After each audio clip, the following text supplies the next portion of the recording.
मैं आज 5 साल बाद अपने गांव जा रहा था। स्टेशन पहुंचकर मैं अपनी ट्रेन पर सवार हो गया। धीरे धीरे ट्रेन अपनी रफ्तार में चल दी। मैं अपने ख्यालों में खोया बीते दिनों के बारे में सोच रहा था कि जब घर से निकला था तो हाथ में गठरी लेकर शहर के लिए रवाना हुआ था। मन में एक अजीब सा डर था कि इतने बड़े शहर में कैसे रह पाऊंगा, लेकिन कुछ ही दिनों में मैं भी शहरी बाबू बन गया और एक कंपनी में नौकरी भी लग गई। मेरे सामने की सीट पर एक सुंदर लड़की अपने पिता के साथ बैठी थी। वह देखने में बहुत ही साधारण परिवार की लग रही थी। वह ठीक मेरी अंजू जैसी लग रही थी। उसे देखकर मैं कुछ पलों के लिए अपने अतीत में खो गया। मैं और अंजू दोनों गांव में एक साथ पढ़े थे। बचपन की दोस्ती कब प्यार में बदल गई हमें पता भी नहीं चला। हम दोनों स्कूल के बाहर पेड़ के नीचे बैठकर घंटों बातें किया करते थे। एक दिन बातें करते करते उसने मेरा हाथ अपने हाथों में ले लिया। अच्छा बताओ, तुम मुझे एकटक क्यों देख रहे हो? तुम अपने मन की बात क्यों नहीं बोलते? तुम मुझे चाहते हो या बात क्या मैं नहीं जानती? तुम जानती हो अंजू, मैं जानती न होती तो तुम्हारे साथ अकेले में क्यों मिलती? क्या तुम इतना भी नहीं जानते? मुझे प्यार भी करते हो और इतनी पराई भी समझते हो। तुम्हारे प्यार पर मैं अपनी जान भी कुर्बान कर सकती हूँ। इतना कहते हुए उसने अपने होंठ मेरे होंठ पर रख दिए। मेरे बदन में एक अजीब सी मदहोशी छाने लगी। मुझे पहली बार किसी लड़की के जिस्म की गर्मी महसूस हुई। मेरा दिल बहुत तेजी से धड़कने लगा। अंजू अचानक जमीन पर लेट गई। उसके सीने का उतार चढ़ाव मुझे पागल बना रहा था। उसकी आंखों में बिनती और होठों पर मुस्कुराहट थी। मुझे अंजू पहले से ज्यादा हसीन लग रही थी। उसके जिस्म की गर्मी से मैं अपने दिल पर काबू नहीं रख सका और मैंने चुंबनों की झड़ी लगा दी। उस दिन हम लोग जो फिसले तो फिसलते ही चले गए। उसके बाद जब भी मौका मिलता हम दोनों के जवान जिस्म एक हो जाते और तन की प्यास बुझा लेते। अचानक एक दिन हम लोगों को गांव के कुछ लोगों ने रंगे हाथों पकड़ लिया।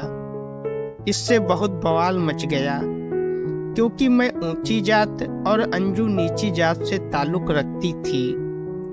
कुछ बुजुर्ग लोगों के बीच बचाव करने से मामला शांत हुआ और तय किया गया कि पंचायत में फैसला किया जाएगा। शाम के समय में हम दोनों को पंचायत के सामने पेश किया गया। सरपंच ने पूछा, क्या तुम दोनों ने जिस्मानी संबंध बना लिए हैं? मैं बोला, मैं अंजू से प्यार करता हूँ और उससे शादी करना चाहता हूँ। उसी समय मेरे पिता एक थप्पड़ मारते हुए मुझसे बोले, एक तो गलती की, ऊपर से गांव वालों के सामने मेरी इज्जत का जनाजा निकाल रहे हो। काफी बहस के बाद हम दोनों को सजा सुनाई गई। मुझे 5 साल के लिए गांव से बाहर रहने का हुक्म सुनाया गया और हमारे घर वालों को अंजू की शादी का आधा खर्चा उठाने का आदेश हुआ। तभी ट्रेन प्लेटफार्म पर रुकी। मेरी मंजिल आ गई थी। ट्रेन से उतरकर मैं बस पकड़कर अपने गांव जा पहुंचा। उस दिन तो घर वालों और पास पड़ोस से मिलने जुलने में ही समय बीत गया। मैं रात भर करवटें बदलता रहा और अंजू के बारे में सोचता रहा। दूसरे दिन मैंने अपने दोस्त अरुण से अंजू के बारे में पूछा। अरुण ने बताया, तुम्हारे जाने के 1 महीने बाद ही उसकी शादी हो गई। शादी के कुछ दिन बाद ही उसके पति का एक्सीडेंट हो गया और उसकी मौत हो गई। इतना सुनते ही मुझे लगा कि जैसे आसमान टूट पड़ा हो। अरुण आगे बोला, उसके ससुराल वालों ने उसे मनहूस कहते हुए घर से निकाल दिया। अंजू अपने मायके आई और अब वह इसी गांव में अपने भाई के साथ रहती है। उसके पिता यह सदमा बर्दाश्त न कर सके और चल बसे। उसकी भाभी उसे हमेशा ताने देती है और दिन भर घर का काम करवाती है। मैं बोला, मैं अंजू से कैसे मिल सकता हूँ? अंजू दोपहर में अपने भाई को खाना देने खेतों में जाती है। मिलने का वही समय ठीक रहेगा। मैं ठीक समय पर वहां पहुंच गया। थोड़ी देर में ही अंजू आती हुई दिखाई दी। मैं उसके सामने खड़ा हो गया। मुझे देखते ही वह बोली, तुम यहाँ? कैसी हो अंजू? ठीक हूँ। उसकी दशा देखकर मैं अपने आप को रोक न सका।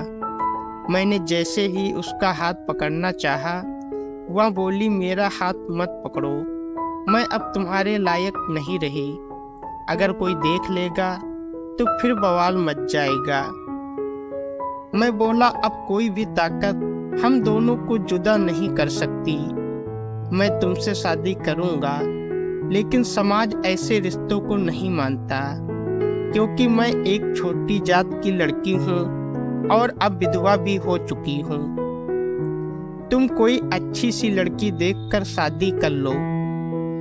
इतना कहते हुए वह रो पड़ी और हाथ छुड़ाकर चली गई।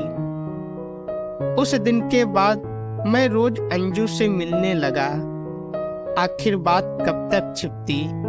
एक दिन उड़ती हुई यह खबर उसके भाई के कानों तक पहुंच गई। उसने अंजू के बाहर आने जाने पर रोक लगा दी। मैं उससे मिलने के लिए बेचैन हो गया। एक रात मैं चोरों की तरह उसके घर पहुंचा। अंजू जमीन पर सोई हुई थी। मैंने उसे धीरे से जगाया। मुझे देखते ही उसने मुंह से आवाज निकालनी चाहिए, लेकिन मैंने उसे चुप रहने का इशारा किया। फिर धीरे से पूछा, कैसी हो? अंजू बोली, मेरे भैया भाभी ने घर से निकलने पर रोक लगा दी है। मैं तुम्हारे बिना जी नहीं सकती। अगर जीना है तो तुम्हारे साथ, नहीं तो मरूंगी भी तुम्हारे साथ। तब मैंने फैसला किया कि हम लोग गांव से भागकर शहर में कोर्ट मैरिज कर लेंगे, क्योंकि मैं उसका ये दुख नहीं देख सकता था। मैंने फैसला कर लिया था। अब अंजाम चाहे जो हो, देखा जाएगा। हम दोनों शादी करके शहर में एक नया जीवन व्यतीत करेंगे। फिर एक रात जब गांव के लोग गहरी नींद में सोए हुए थे, हम लोग अपने घर से निकलकर स्टेशन पहुंचे और शहर जाने वाली ट्रेन में सवार हो गए। हम दोनों बालिग थे, इसलिए जल्द ही हमने शादी कर ली और खुशी खुशी हम दोनों रहने लगे।